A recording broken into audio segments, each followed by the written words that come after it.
नमस्ते दोस्तों। आज हम बात करने वाले हैं राजस्थान में लगी हुई डिजिटल इमरजेंसी के बारे में। हमारे इंडियन हिस्ट्री में सबसे पहली बार 25 जून 1975 को इंटरनल इमरजेंसी लगाई गई थी। इस 25 जून को काले दिवस नाम से भी जाना जाता है। इमरजेंसी की सिचुएशन में कोई भी व्यक्ति गवर्नमेंट के खिलाफ ना ही कुछ लिख सकता है और ना ही कुछ बोल सकता है। इमरजेंसी की सिचुएशन में आम आदमी के सारे राइट्स जो है वो सस्पेंड कर दिए जाते हैं। आज 47 साल के बाद में एक बार फिर से राजस्थान में इमरजेंसी लगाई गई है, लेकिन ये इमरजेंसी इस बार डिजिटल इमरजेंसी है और ये इमरजेंसी राजस्थान गवर्नमेंट के द्वारा लगाई गई है। जैसा कि आप सभी को पता है कि 28 जून यानी कि मंगलवार को उदयपुर में कन्हैयालाल की जिस तरीके से हत्या करी गई थी, उसके बाद में ही उदयपुर सहित पूरे राजस्थान में इंटरनेट सर्विस को बंद कर दिया गया है।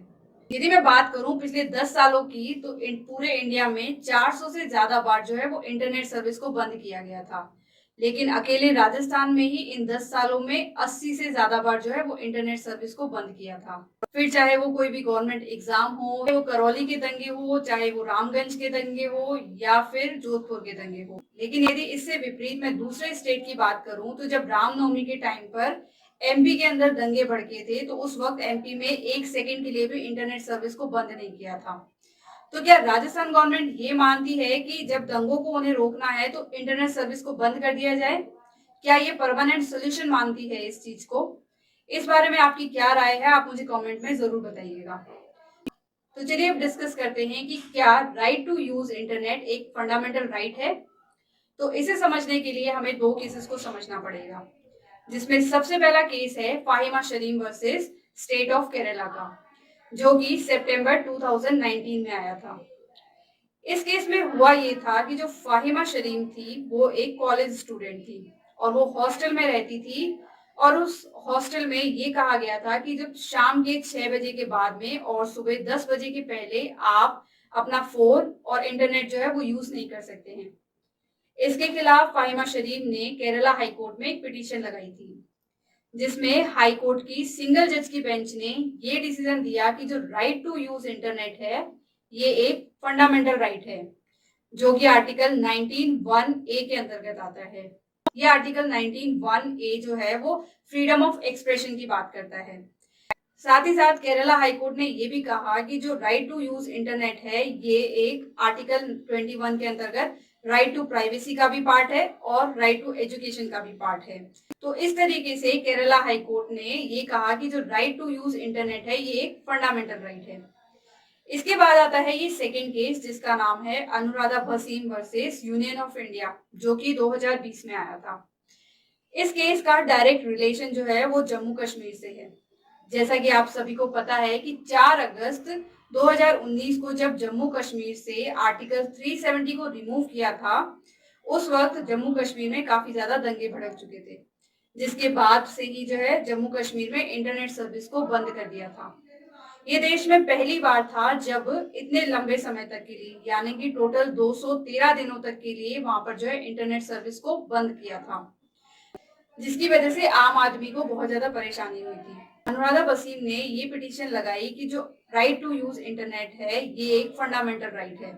इस केस में सुप्रीम कोर्ट की 2 जजेस की बेंच ने ये कहा कि जो राइट टू यूज इंटरनेट है ये एक फंडामेंटल राइट है, जो कि आर्टिकल 19(1)(a) के अंतर्गत फ्रीडम ऑफ एक्सप्रेशन का पार्ट है।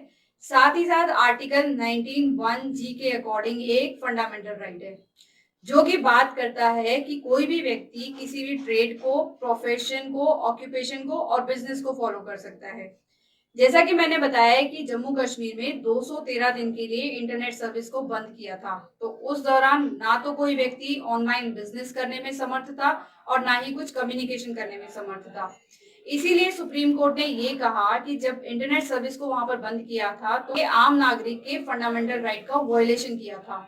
साथ ही साथ सुप्रीम कोर्ट ने ये भी कहा कि कोई भी गवर्नमेंट जो है किसी भी फंडामेंटल राइट को इनडिफाइनाइट टाइम तक के लिए यानी कि अनिश्चित काल तक के लिए सस्पेंड नहीं कर सकती है, क्योंकि इसी आर्टिकल 19 में फंडामेंटल राइट के रिस्ट्रिक्शंस भी दिए हुए हैं। जैसा कि आर्टिकल 19(1)(a) के अंतर्गत जो राइट्स दिए हुए हैं उनका रिस्ट्रिक्शन आर्टिकल 19(2) में दिया हुआ है। इसी प्रकार से आर्टिकल 19(1)(g) के अंतर्गत जो राइट्स दिए हुए हैं उनके रिस्ट्रिक्शन आर्टिकल 19(6) में दिए हुए हैं। इन दोनों आर्टिकल में ये बात लिखी हुई है कि कोई भी स्टेट गवर्नमेंट जो है वो इन फंडामेंटल राइट पर रिस्ट्रिक्शन लगा सकती है, लेकिन वो जो रिस्ट्रिक्शंस होंगे वो रीजनेबल रिस्ट्रिक्शंस होंगे। तो इस तरीके से टोटल 213 दिनों के बाद में जम्मू कश्मीर में मार्च 2020 में इंटरनेट सर्विस को फिर से चालू किया था। तो इस तरीके से इन दोनों ही केस में ये कहा गया कि जो राइट टू यूज इंटरनेट है ये एक फंडामेंटल राइट है। तो अभी की जो राजस्थान की करंट सिचुएशन है उसे देखकर क्या आपको भी यही लगता है कि आपके फंडामेंटल राइट का वायलेशन हो रहा है?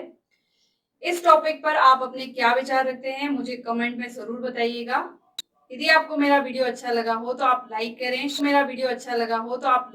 शेयर करें, साथ हमारे यूट्यूब चैनल को सब्सक्राइब करें।